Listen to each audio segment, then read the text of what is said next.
দেখো চলে এসেছে একটা পার্সেল। এই পার্সেলটা এসে প্রায় 1 মাস হলো। আমার গলার ভয়েসটা শুনে তোমাদের কিছু মনে হচ্ছে? হ্যাঁ, শর্ট ভিডিওর ভয়েস ওভারটা একদমই দিতে পারবো না বলে এই পরে থাকাটা আনবক্সিং করছি, কিছু করার নেই। প্রচণ্ড ঠান্ডা লেগেছে, গলা প্রচণ্ড ব্যথা, অনেক কষ্ট করে তোমাদের সামনে কথা বলছি, সেই জন্য গলার ভয়েসটা একটু চেঞ্জ লাগছে। দেখে তো বুঝতেই পারছো আমি পুরো পাতলি পাতলি লাগছি। যাই হোক, চলো তাহলে পার্সেলটা খুলে নেওয়া যাক।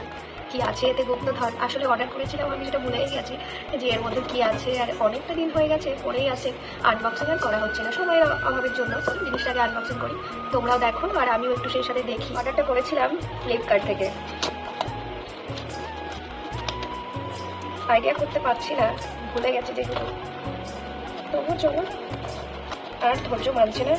যখন কিছু আনবক্সিং করবো বলে বসবো তখন আর ধৈর্য কোলায় না। এই থার্মল, আরও একটা থার্মল। এগুলো অর্ডার করেছি? না না না, তারও দেখাচ্ছি। এই যে বায়োটিকের একটা অ্যান্টি এজিং নাইট ক্রিম। এত ভালো ক্রিমটা, সত্যি অসাধারণ। সম্পূর্ণ প্যাকেজিংটা আর খুললাম না, তোমরা দেখে নাও। এই যে সম্পূর্ণ প্যাকেজিংটা আর খুলছি না, কারণ আমি তো কোনো প্রমোশন ভিডিও করছি না যে একটু সেই সুন্দর করে খুলে খুলে দেখাতে হবে। যাই হোক, এইটুকুগুলো আমি দেখালাম। তাহলে বলো কেমন লাগলো আজকে সব ভিডিওটা? ভালো লাগে একটা লাইক করে চ্যানেলটা অবশ্যই সাবস্ক্রাইব করে দিও। আর সবাই ভালো থেকে সুস্থ থেকো। আজকে টাটা।